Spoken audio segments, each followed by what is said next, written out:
वंदे मातरम। भारत माता की जय।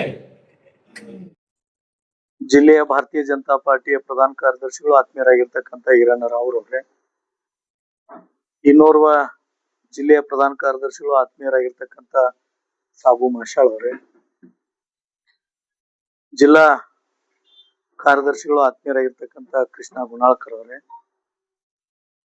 ಭಾರತೀಯ ಜನತಾ ಪಾರ್ಟಿಯ ಜಿಲ್ಲೆಯ ಮಾಧ್ಯಮ ಪ್ರಮುಖರು ಆತ್ಮೀಯರಾಗಿರ್ತಕ್ಕಂಥ ವಿಜಯ್ ಜೋಶಿ ಅವರೇ, ಈ ಒಂದು ಪತ್ರಿಕಾಗೋಷ್ಠಿಗೆ ಆಗಮಿಸಿರ್ತಕ್ಕಂಥ ಎಲ್ಲ ಪತ್ರಿಕಾ ಮಾಧ್ಯಮದ ಮಿತ್ರರನ್ನ ಸ್ವಾಗತಿಸುತ್ತಾ, ಕರ್ನಾಟಕದಲ್ಲಿ ಒಂದು ಸರ್ಕಾರ ರಚನೆ ಆಗಿದೆ.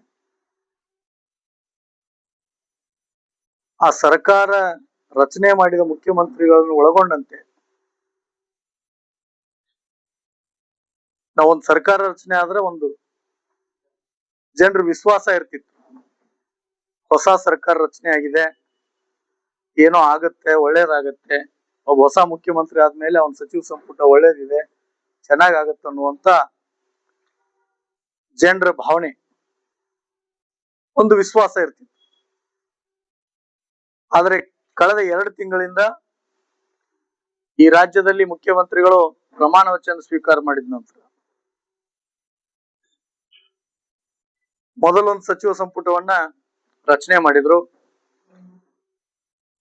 ಈ ಕಳೆದ 8-9 ದಿನಗಳ ಹಿಂದೆ ಮತ್ತೊಂದು ಸಚಿವ ಸಂಪುಟವನ್ನು ರಚನೆ ಮಾಡಿದ್ದಾರೆ.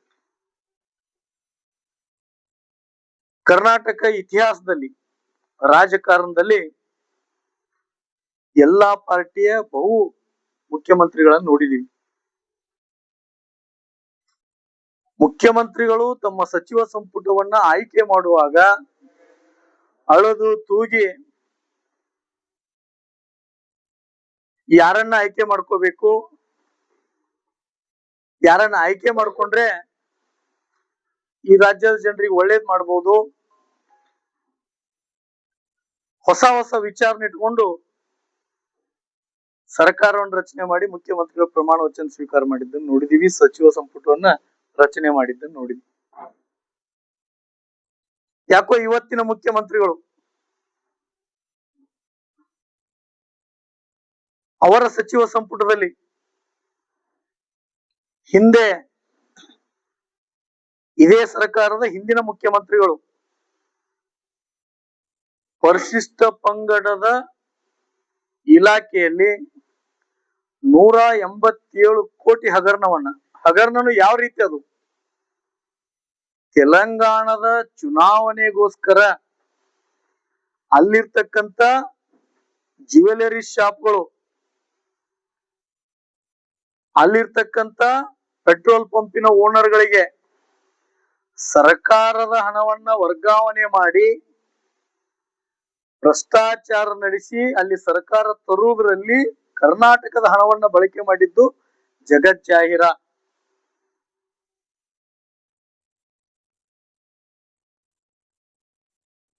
ರಾಷ್ಟ್ರೀಯ ಮಟ್ಟದಲ್ಲಿ ಎಲ್ಲಾ ಮೀಡಿಯಾದಲ್ಲಿ ಬಂದಿರತಕ್ಕಂಥದ್ದು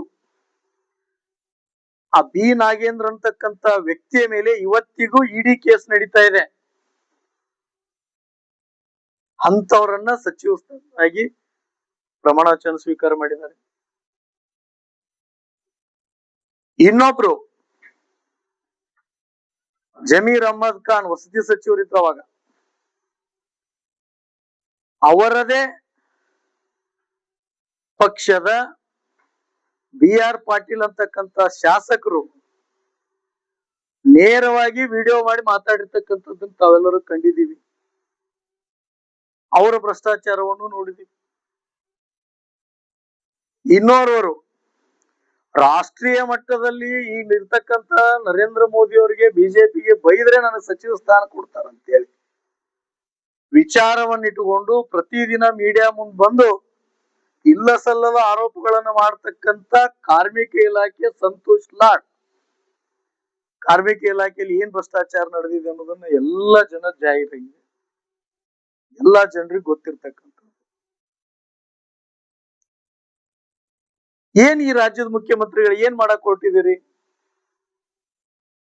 ಸಚಿವ ಸಂಪುಟದಲ್ಲಿ ಸಚಿವ ಸ್ಥಾನ ತೋಳೋದಕ್ಕೆ ಹಿಂದಿನ ನಿಮ್ಮ ಸರ್ಕಾರದಲ್ಲಿ ಯಾರು ಹೆಚ್ಚು ಭ್ರಷ್ಟಾಚಾರ ಮಾಡಿ ಹಣವನ್ನು ಗಳಿಸಿದಾರೋ ಆ ಹಣವನ್ನ ಕೇಂದ್ರದ ನಿಮ್ಮ ಹೈಕಮಾಂಡ್ ಕೊಡೋದ್ರ ಮುಖಾಂತರ, ಕಾಂಗ್ರೆಸ್ಸಿನ ಹೈಕಮಾಂಡ್ ಕೊಡೋದ್ರ ಮುಖಾಂತರ ಸಚಿವ ಸ್ಥಾನವನ್ನು ಗಿಟ್ಟಿಸಿಕೊಂಡಿದಾರ.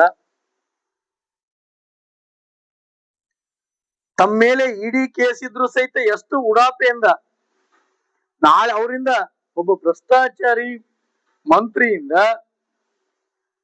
ಬಳ್ಳಾರಿಯಲ್ಲಿ ಧ್ವಜಾರೋಹಣ ಕಾರ್ಯಕ್ರಮವನ್ನು ಮಾಡ್ತಾ ಇದ್ವಿ. ರಾಹುಲ್ ಗಾಂಧಿ ಅವರೇ, ನಿಮ್ ಕೈಯಲ್ಲಿ ಸಂವಿಧಾನವನ್ನು ಹಿಡ್ಕೊಂಡು ತಿರುಗಾಡ್ತಾ ಇದ್ದೀರಾ. ಬಾಬಾ ಸಾಹೇಬ್ ಅಂಬೇಡ್ಕರ್ ಅವರಿಗೆ ನಾವು ಗೌರವ ಕೊಡ್ತೀವಿ ಅಂತ ಹೇಳ್ತಾ ಇದ್ದೀರಾ. ಬಾಬಾ ಸಾಹೇಬ್ ಅಂಬೇಡ್ಕರ್ ಅವರು ಕೊಟ್ಟಿರ್ತಕ್ಕಂತ ಸಂವಿಧಾನದ ಅಡಿಯಲ್ಲಿ ನಡೀತಕ್ಕಂತ ಸರ್ಕಾರದ ಸಚಿವರು 187 ಕೋಟಿ ಹಗರಣದಲ್ಲಿ ಭಾಗಿಯಾಗ್ತಕ್ಕಂಥ ವ್ಯಕ್ತಿ. ಅವ್ರನ್ನ ಸಚಿವ ಸಂಪುಟದಲ್ಲಿ ಸೇರಿಸ್ಕೊಳಕ್ ನಿಮ್ಗೆ ಗೊತ್ತಾಗ್ಲಿಲ್ವಾ?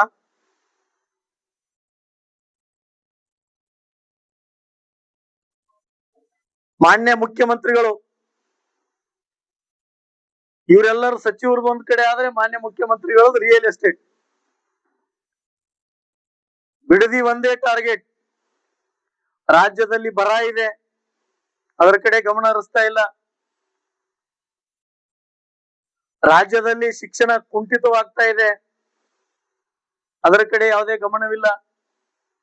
ರಾಜ್ಯದಲ್ಲಿ ಇರ್ತಕ್ಕಂತ ಪ್ರತಿಯೊಬ್ಬ ಜನರ ವ್ಯವಸ್ಥೆ ಅಸ್ತವ್ಯಸ್ತತೆ ಆಗ್ತಾ ಇದೆ ಇವತ್ತು, ಜೀವನ ನಿರ್ವಹಣೆ, ಅದರ ಕಡೆ ಯಾವುದೇ ವಿಚಾರ ನೀಡದೇನೆ ಬಿಡದಿ ಬಗ್ಗೆ ಫೋಕಸ್. ಏನ್ ರಿಯಲ್ ಎಸ್ಟೇಟ್ ಸರ್ಕಾರನ ಇದು? ಭಾರತೀಯ ಜನತಾ ಪಾರ್ಟಿ ವಿಜಯಪುರ ಜಿಲ್ಲೆಯಿಂದ ನೇರವಾಗಿ ಮುಖ್ಯಮಂತ್ರಿಗಳಿಗೆ ನಿಮ್ಮ ಸಚಿವ ಸಂಪುಟದಲ್ಲಿ ಇರ್ತಕ್ಕಂತ ಬಿ ನಾಗೇಂದ್ರ ಅವರ ರಾಜೀನಾಮೆ ಆಗ್ಬೇಕು. ರಾಜೀನಾಮೆ ಆಗದೇ ಇದ್ರೆ ಸದನದ ಒಳಗಡೆ ವಿರೋಧ ಪಕ್ಷವಾಗಿ ಭಾರತೀಯ ಜನತಾ ಪಾರ್ಟಿ ಮತ್ತು ಜೆಡಿಎಸ್ ಎರಡೂ ಒಳಗೊಂಡು ಉಗ್ರವಾದ ಹೋರಾಟವನ್ನ ನಮ್ಮ ವಿರೋಧ ಪಕ್ಷದ ನಾಯಕರು, ನಮ್ಮ ಶಾಸಕರು ಅಲ್ಲಿ ಕೈಗೊಳ್ತಾರೆ. ನೀವೇನಾದ್ರೂ ಇವತ್ತು ಅವ್ರ ರಾಜೀನಾಮೆಯನ್ನು ತೋರದೇ ಇದ್ರೆ ಇಡೀ ರಾಜ್ಯದಲ್ಲಿ ಇರ್ತಕ್ಕಂತ ಪ್ರತಿಯೊಬ್ಬ ಜನರು ಸಹಿತ, ಪ್ರತಿಯೊಬ್ಬ ಮತದಾರರು ಸಹಿತ ಭಾರತೀಯ ಜನತಾ ಪಾರ್ಟಿ ಎಲ್ಲ ಕಾರ್ಯಕರ್ತರು ಬೀದಿಗಿಳಿದು ಹೋರಾಟ ಮಾಡ್ತೀವಿ. ನಿಮಗೆ ಸರ್ಕಾರ ನಡೆಸೋದಕ್ಕೆ ಜನರು ಓಟ್ ಹಾಕಿರೋದು ಭ್ರಷ್ಟಾಚಾರ ಮಾಡಕ್ಕಲ್ಲ, ಭ್ರಷ್ಟಾಚಾರಿಗಳನ್ನ ಸಚಿವ ಸಂಪುಟದಲ್ಲಿ ಕರ್ಕೊಂಡು ಹಣ ಗಳಿಸೋದಕ್ಕಲ್ಲ. ರಾಜ್ಯದ ಜನ ಒಳ್ಳೇದ್ ಮಾಡ್ಲತ್ ಓಟ್ ಹಾಕಿದಾರೆ ನಿಮ್ಗೆ. ಮಾನ್ಯ ಮುಖ್ಯಮಂತ್ರಿಗಳೇ, ತಾವ್ ಯಾವುದೋ ಒಂದು ಬರದಲ್ಲಿದ್ದೀರಾ. ಈ ರಾಜ್ಯದ ಜನ ಯಾರನ್ನ ಯಾವಾಗ ಇಳಿಸ್ಬೇಕು, ಏನ್ ಮಾಡ್ಬೇಕು ಅನ್ನೋದು ಗೊತ್ತಿರ್ತಕ್ಕಂತ ವ್ಯಕ್ತಿಗಳು. ಮತದಾರ ಈಗಾಗಲೇ ತಯಾರಿ ಮಾಡ್ತಾ ಇದ್ದಾರೆ. ನಮ್ಮ ಒತ್ತಾಯ ಇದೆ, ಭಾರತೀಯ ಜನತಾ ಪಾರ್ಟಿಯ ಒತ್ತಾಯ ಇದೆ. ನಾಗೇಂದ್ರ ಅವರ ರಾಜೀನಾಮೆಯನ್ನು ತೆಗೆದುಕೊಳ್ಳದೇ ಇದ್ರೆ ಇಡೀ ರಾಜ್ಯದಲ್ಲಿ ನಿಮ್ಮ ಯಾವುದೇ ಶಾಸಕರು, ಸಚಿವರು ಯಾವುದೇ ಕಾರ್ಯಕ್ರಮದಲ್ಲಿ ಭಾಗವಹಿಸದ ರೀತಿಯಲ್ಲಿ ಭಾರತೀಯ ಜನತಾ ಪಾರ್ಟಿ ಹೋರಾಟ ಮಾಡುತ್ತೆ. ಅದಕ್ಕಾಗಿ ಭಾರತೀಯ ಜನತಾ ಪಾರ್ಟಿ ವಿನಂತಿ ಮಾಡ್ಕೋತೀವಿ, ಇವತ್ತೇ ಸಾಯಂಕಾಲದ ಒಳಗಾಗಿ ಯಾರು ಹಗರಣದಲ್ಲಿ ಇರ್ತಕ್ಕಂತ ನಿಮ್ಮ ಸಚಿವರಿದ್ದಾರೆ, ಹಗರಣದಲ್ಲಿ ಭಾಗಿಯಾಗಿದ್ದಾರೆ, ಒಬ್ಬ ಸರ್ಕಾರಿ ಅಧಿಕಾರಿ ನೀವು ಮಾಡಿರ್ತಕ್ಕಂತ ಭ್ರಷ್ಟಾಚಾರಕ್ಕೆ ಆತ್ಮಹತ್ಯೆ ಮಾಡಿಕೊಂಡಿದ್ದ ನೀವು ನೋಡಿದಿರಿ, ರಾಜ್ಯದ ಜನ ನೋಡಿದೆ.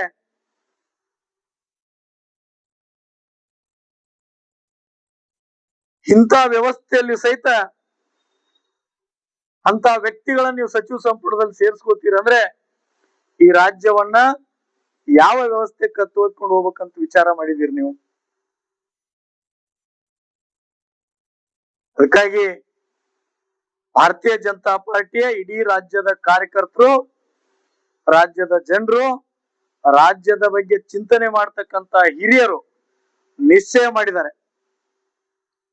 ಎಲ್ಲ ವರ್ಗದವರು ಸೇರ್ಕೊಂಡು ನೀವೇನಾದ್ರೂ ರಾಜೀನಾಮೆ ತಗೊಳ್ಳದೆ ಇದ್ರೆ ಇಡೀ ರಾಜ್ಯಾದ್ಯಂತ ಬೀದಿಗಿಳಿದ ಹೋರಾಟ ಮಾಡ್ತೀವಿ.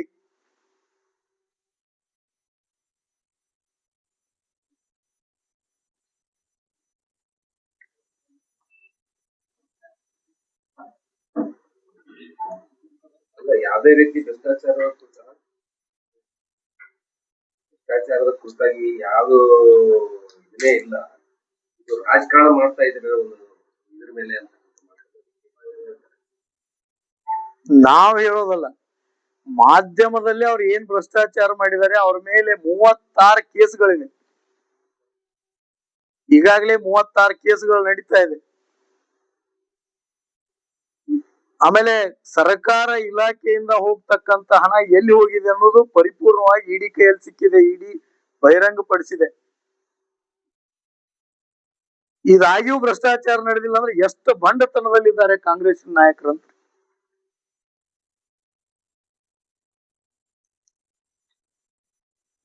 ಎಲ್ಲ ರಾಜಕಾರಣಿಗೆ ಬಿಜೆಪಿ ಮಾಡಕ್ ಕೆಲಸ ಇಲ್ಲ. ಬಿಡದಿ ಒಂದು ಎದುರಿಗೆ ಇಟ್ಕೊಂಡು ರಾಜಕಾರಣದ ಅಲ್ಲಿ ಒಂದು ಎಕರೆಗೆ 3 ಕೋಟಿ ರೂಪಾಯಿ ಕೊಟ್ಟಿದೆ ಅಂತ ಹೇಳಿದ್ದಾರೆ. ಯಾವುದೇ ರೀತಿ ಜಮೀನು ಒತ್ತಡ ಇಲ್ಲ, ರೈತರ ಮೇಲೆ ಒತ್ತಡ ಹಾಕಲ್ಲ, ರೈತರಿಗೆ ಯಾವುದೇ ರೀತಿ ಮೋಸ ಆಗಲ್ಲ, ಅವರಿಗೆ ಸರಿಯಾದ ಶುಲ್ಕವನ್ನು ಕೊಟ್ಟು 3 ಕೋಟಿ ರೂಪಾಯಿ ಒಂದು ಎಕರೆಗೆ ಕೊಡ್ತೀನಿ ಸರ್. ಅಲ್ಲಿ 10 ಗುಂಟೆ ಮೊನ್ನೆ ಮುಖ್ಯಮಂತ್ರಿಗಳೇ ಆ ಭಾಗದಲ್ಲಿ 10 ಗುಂಟೆಗೆ 3 ಕೋಟಿ ರೂಪಾಯಿ ಸಿಗುತ್ತೆ, 1 ಎಕರೆಕಲ್ಲ. ರೈತ ಏನಾದ್ರು ಕೊಡ್ಬೇಕಂತ ವಿಚಾರ ಮಾಡಿದ್ರೆ 10 ಗುಂಟೆಗೆ 3 ಕೋಟಿ ಸಿಗುತ್ತೆ. ಅಂತ ಫಲವತ್ತಾಗಿರ್ತಕ್ಕಂತ ಜಮೀನದು. ಯಾಕೆ ನಿಮ್ಗೆ ಅಲ್ಲಿದೆ? ಉತ್ತರ ಕರ್ನಾಟಕ ಭಾಗ ಕಾಣೋದಿಲ್ವಾ? ಉತ್ತರ ಕರ್ನಾಟಕದ ಭಾಗದಲ್ಲಿ ಇರ್ತಕ್ಕಂತ ಜನ ಅಭಿವೃದ್ಧಿ ಹೊಂದಬೇಕಂತಿಲ್ವಾ? ಕೊಡಿ, ಹುಬ್ಳಿ ಕೊಡಿ, ವಿಜಯಪುರ ಕೊಡಿ, ಕಲಬುರಗಿ ಕೊಡಿ, ಬೆಳಗಾವ್ ಕೊಡಿ. ಏನ್ ನಿಮ್ ಹಠ ಅಲ್ಲೇ ಕೊಡ್ಬೇಕು ಅನ್ನೋದು?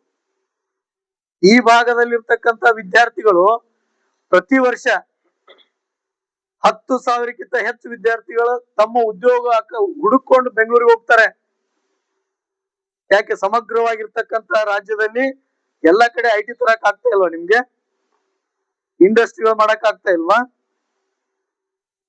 ಎಲ್ಲಿ ನೀವು ಹಣವನ್ನ ತೊಡಗಿಸಿ ಜಮೀನುಗಳನ್ನು ತಗೊಂಡಿದ್ರಿ ಅದನ್ನ ಸರ್ಕಾರಕ್ಕೆ ಮಾಡಿ ವೈಟ್ ಮಾಡ್ಕೊಳ್ಳುವಂತ ವ್ಯವಸ್ಥೆಯಲ್ಲಿ ಕಂಡು ಬಿದ್ದಿದ್ರಿ. ಇದು ಗೊತ್ತಾಗ್ತಾ ಇದೆ ರಾಜ್ಯದ ಜನತೆಗೆ. ಬನ್ನಿ, ಬೇರೆ ಬೇರೆ ಜಿಲ್ಲೆಗಳಿಗೆ ಬನ್ನಿ, ನಿಮ್ ಮಾಡ್ಬೇಕಂತಿದೆಯಲ್ಲ. ಫೋರ್ಸ್ ಮಾಡದೇ ಇದ್ರೆ ತಾವು ಸ್ವ ಇಚ್ಛೆಯಿಂದ ಕೊಡೋರು ತಯಾರಾಗಿದ್ರು ಅಂದ್ರ ಮೊನ್ನೆ ತಹಶೀಲ್ದಾರು AC ಬಂದಾಗ ಪೊರಕೆಯಿಂದ ಯಾಕೆ ಕುಡಿತಾ ಇದ್ರಿ?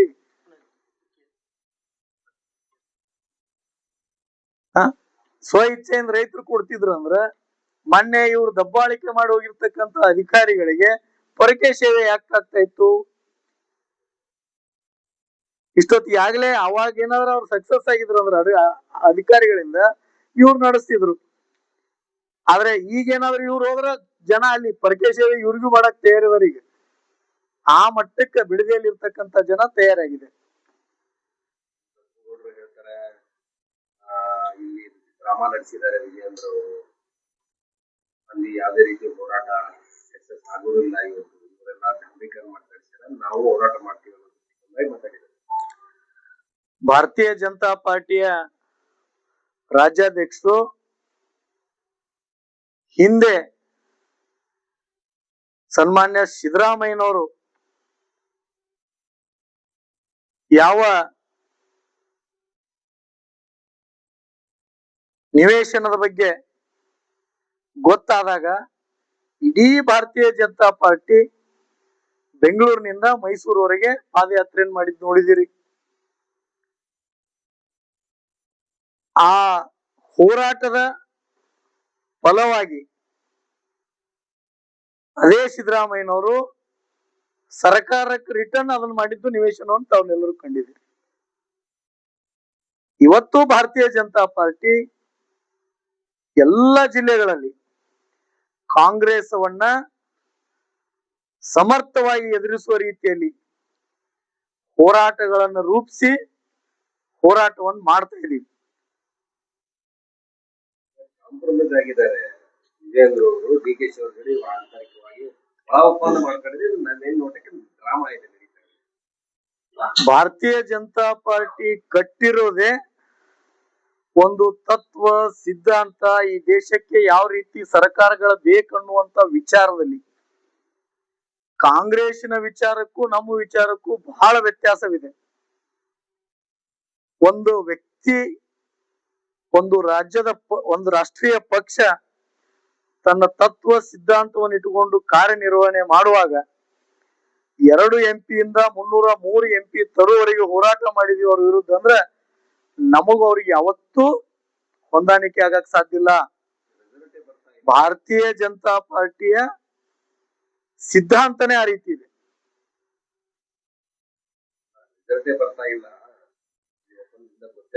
ಸ್ವತಂತ್ರ ಸಿಕ್ಕ ನಂತರ ಕರ್ನಾಟಕದಲ್ಲಿ 2 ಬಾರಿ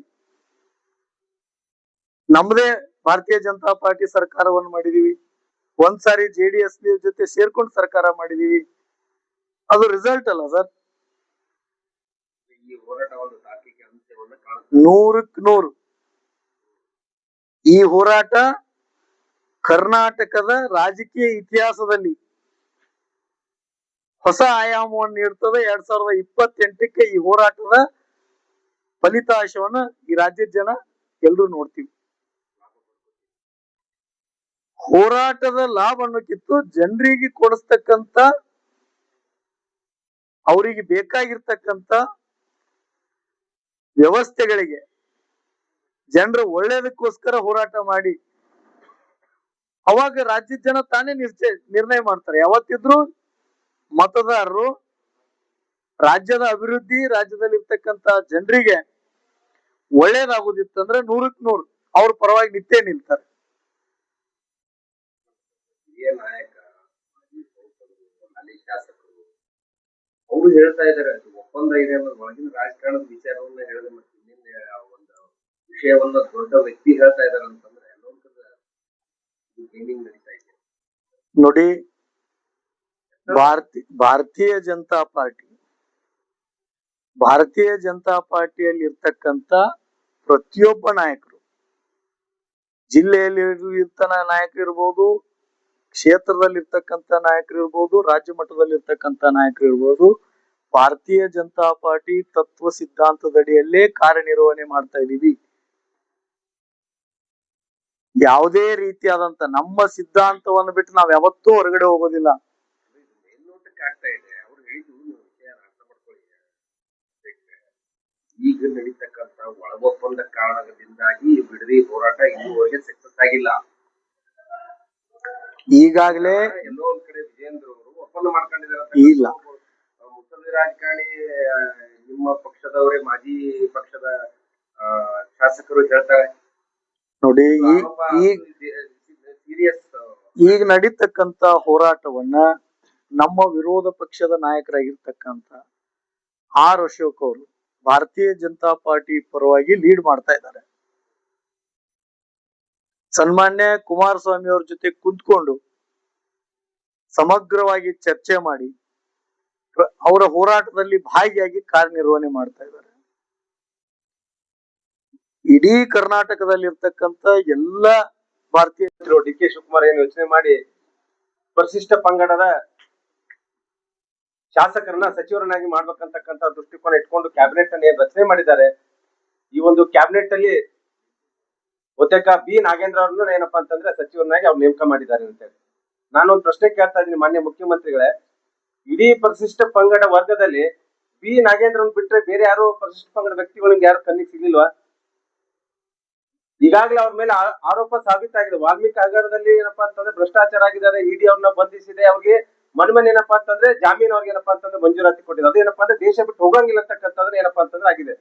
ಇಂಥ ಸಂದರ್ಭದಲ್ಲಿ ಸರ್ಕಾರದ ಇಮೇಜ್ ಅನ್ನು ಹೆಚ್ಚು ಮಾಡ್ಬೇಕಂತಕ್ಕಂಥ ಏನು ದೃಷ್ಟಿಕೋನ ಇದೆಯಲ್ಲ ಮಾನ್ಯ ಮುಖ್ಯಮಂತ್ರಿಗಳೇ, ಇವತ್ತು ಭ್ರಷ್ಟಾಚಾರದ ಆರೋಪದಲ್ಲಿ ಇರ್ತಕ್ಕಂಥ ಬಿ ನಾಗೇಂದ್ರನ್ ಏನಪ್ಪಾ ಅಂತಂದ್ರೆ ನೀವು ಮತ್ತೆ ಸಚಿವ ಸಂಪುಟಕ್ಕೆ ಸೇರಿಸ್ಕೊಂಡು ಏನಪ್ಪಾ ಅಂತಂದ್ರೆ ಇಡೀ ಏನಪ್ಪಾ ಅಂದ್ರೆ ಸಂಪುಟಕ್ಕೆ, ಇಡೀ ಸರ್ಕಾರಕ್ಕೆ ಏನಪ್ಪಾ ಅಂದ್ರೆ ಇಡೀ ರಾಜ್ಯದಲ್ಲಿ ಇರ್ತಕ್ಕಂಥ ಜನಕ್ಕೆ ನೀವು ದೊಡ್ಡ ರೀತಿಯ ಅನ್ಯಾಯ ಮಾಡ್ತೀರಿ ಅಂತಕ್ಕಂಥದ್ದನ್ನ ಈ ಸಂದರ್ಭದಲ್ಲಿ ಹೇಳಿಕ್ಕೆ ಇಚ್ಛೆ ಪಡ್ತಾ ಇದ್ದೀವಿ. ವಿಶೇಷವಾಗಿ ಪರಿಶಿಷ್ಟ ಪಂಗಡದ ಜನಕ್ಕೆ ಏನಪ್ಪಾ ಅಂದ್ರೆ ನೀವು ಅನ್ಯಾಯ ಮಾಡ್ತಾ ಇದ್ರಿ. ಯಾಕಂದ್ರೆ ಭ್ರಷ್ಟಾಚಾರದ ಇರ್ತಕ್ಕಂಥ ಯಾರು ಪರಿಶಿಷ್ಟ ಪಂಗಡದ ಜನ ಇದ್ದಾರೆ ಅವರ ಕಲ್ಯಾಣಕ್ಕಾಗಿ ಮೀಸಲಿಟ್ಟಂತ ಹಣವನ್ನೇನಪ್ಪಾ ಅಂತಂದ್ರೆ ಇವತ್ತು ದುರುಪಯೋಗ ಮಾಡ್ತಕ್ಕಂಥ ಒಬ್ಬ ಸಚಿವರನ್ನ ನೀವು ಮತ್ತೆ ಸಚಿವ ಸಂಪುಟಕ್ಕೆ ಸೇರಿಸುವುದರ ಮೂಲಕ ಇಡೀ ಪರಿಶಿಷ್ಟ ಪಂಗಡದ ಜನಕ್ಕೆ ಏನಪ್ಪಾ ಅಂದ್ರೆ ನೀವು ಅನ್ಯಾಯ ಮಾಡ್ತೀರಿ ಅಂತಕ್ಕಂಥ ಈ ಸಂದರ್ಭದಲ್ಲಿ ಹೇಳಿಕ್ಕೆ ಇಚ್ಛೆ ಪಡ್ತಾ ಇದ್ದೀವಿ. ಯಾಕಂದ್ರೆ ಈ ರೀತಿ ಇರ್ತಕ್ಕಂಥ ಸಂದರ್ಭದಲ್ಲಿ ನಾವು ಪರಿಶಿಷ್ಟ ಪಂಗಡದಲ್ಲಿ ಇರ್ತಕ್ಕಂಥ ಸಾಕಷ್ಟು ಜನ ಇದ್ದಾರೆ, ಅನೇಕ ಜನ ಮಹಿಳೆ ಇದ್ದಾರೆ. ಅನ್ನಪೂರ್ಣ ತುಕಾರಾಮ್ ಇದ್ದಾರೆ ಸಂಡೂರಿನಲ್ಲಿ, ಅದೇ ಭಾಗದಲ್ಲಿ ಇರ್ತಕ್ಕಂಥ ಒಬ್ಬ ಮಹಿಳೆ ಇದ್ದಾರೆ. ನೀವು ಆ ಭಾಗಕ್ಕೆ ಏನಪ್ಪಾ ಮಹಿಳೆಯರಿಗೆ ಅವಕಾಶ ಕೊಡೋದ್ ಮೂಲಕ ಇಡೀ ಸಂಪುಟದಲ್ಲಿ ಒಬ್ಬ ಮಹಿಳೆಗೆ ಅವಕಾಶ ಕೊಡ್ಬೋದಿತ್ತು. ಅಂದ್ರೆ ನಿಮ್ಗೇನಂತಂದ್ರೆ ಇಡೀ ಹೈಕಮಾಂಡ್ ಆಗಿರ್ಬೋದು, ಯಾರು ಪಕ್ಷಕ್ಕೋಸ್ಕರ ಹಣವನ್ನ ಕೊಟ್ಟಿದ್ದಾರೋ, ಪಕ್ಷಕ್ಕೋಸ್ಕರ ಯಾರು ಮಾಡಿದಾರೋ ಅವನ್ನ ರಕ್ಷಣೆ ಮಾಡೋಕೋಸ್ಕರ ಏನಪ್ಪಾ ಅಂತಂದ್ರೆ ಇವತ್ತು ತರಾತುರಿ ಏನಪ್ಪಾ ಅಂತಂದ್ರೆ ಅವರನ್ನ ಮುಖ್ಯಮಂತ್ರಿ ಏನಪ್ಪಾ ಅಂತಂದ್ರೆ ಇವತ್ತು ಕ್ಯಾಬಿನೆಟ್ ಅಲ್ಲಿ ಸೇರ್ತಕ್ಕಂಥ ಕೆಲಸವನ್ನು ಮಾಡಿದಾರಲ್ಲ, ನಿಜಕ್ಕೆ ಏನಪ್ಪಾ ಅಂತಂದ್ರೆ ಇದು ಅಕ್ಷಮ ಅಪರಾಧ ಈ ಸರ್ಕಾರದಲ್ಲಿ ಇರ್ತಕ್ಕಂಥದನ್ನ. ಈ ಕೂಡಲೇ ಏನಪ್ಪಾ ಅಂತಂದ್ರೆ ಭಾರತೀಯ ಜನತಾ ಪಾರ್ಟಿ ಇದನ್ನ ಅಕ್ಷಮವಾಗಿ ಏನಪ್ಪಾ ಅಂತ ಖಂಡಿಸ್ತಿದೆ. ಇದರ ಹೋರಾಟದ ಪರಿಣಾಮ ಏನಪ್ಪಾ ಅಂದ್ರೆ ರಾಜೀನಾಮೆ ಕೊಟ್ಟಿದ್ರು, ಮತ್ತೆ ಸರ್ಕಾರ ಏನಪ್ಪಾ ಅಂತಂದ್ರೆ ಇವತ್ತು ಅವ್ರನ್ನ ನೇಮಕ ಮಾಡಿದೆ. ಹಾಗಾಗಿ ಇವತ್ತು ಭಾರತೀಯ ಜನತಾ ಪಾರ್ಟಿ ನಾಳೆ ನಡೀತಕ್ಕಂಥ 13ನೇ ತಾರೀಕು ನಡೀತಕ್ಕಂಥ ಅಧಿವೇಶನ ಇದೆಯಲ್ಲ, ಈ ಅಧಿವೇಶನ ಏನಪ್ಪಾ ಅಂದ್ರೆ ನಡಿಲಿಕ್ಕೆ ಬಿಡಲ್ಲ ಅಂತಕ್ಕಂಥದ್ದು ಈಗಾಗಲೇ ಏನಪ್ಪಾ ಅಂದ್ರೆ ಪಕ್ಷ ಏನಪ್ಪಾ ಅಂತಂದ್ರೆ ತೀರ್ಮಾನ ಮಾಡಿದೆ. ಹಾಗಾಗಿ ಇಡೀ ಜಿಲ್ಲೆಯಲ್ಲಿ ಆಗಿರ್ಬೋದು, ಬೇರೆ ಬೇರೆ ಎಲ್ಲಾ ಕಡೆ ಏನಂತಂದ್ರೆ ಎಸ್ಸಿ ಮತ್ತು ಎಸ್ಟಿ ಮೋರ್ಚಾಗಳ ನೇತೃತ್ವದಲ್ಲಿ ಒಂದು ಹೋರಾಟವನ್ನು ಹಮ್ಮಿಕೊಳ್ಬೇಕಂತಕ್ಕಂಥ ಯೋಚನೆ ಸಂದರ್ಭದಲ್ಲಿ ಮಾಡ್ತಾರೆ. ಹಾಗಾಗಿ ಮಾನ್ಯ ಮುಖ್ಯಮಂತ್ರಿಗಳು ನಾನು ಈ ಸಂದರ್ಭದಲ್ಲಿ ಆಗ್ರಹ ಮಾಡ್ತಾ ಇದ್ದೀನಿ, ನೀವು ಪರಿಶಿಷ್ಟ ಪಂಗಡದಲ್ಲಿ ಇರ್ತಕ್ಕಂಥ ಬೇರೆ ಯಾರಿದ್ದಾರೆ ಶಾಸಕರನ್ನ ಅವ್ರನ್ನೇನಪ್ಪಾ ಅಂತಂದ್ರೆ ಸಚಿವ ಸಂಪುಟಕ್ಕೆ ಸೇರಿಸ್ಕೊಂಡು ಪರಿಶಿಷ್ಟ ಪಂಗಡಗಳೇನಪ್ಪಾ ಅಂದ್ರೆ ನ್ಯಾಯ ಕೊಡ್ತಕ್ಕಂಥ ಕೆಲಸವನ್ನ ಮಾಡ್ರಿ ಅಂತಕ್ಕಂಥದ್ರ ಈ ಸಂದರ್ಭದಲ್ಲಿ ಹೇಳಿಕ್ಕೆ ಇಚ್ಛೆ ಪಡ್ತಾ ಇದ್ದೀನಿ.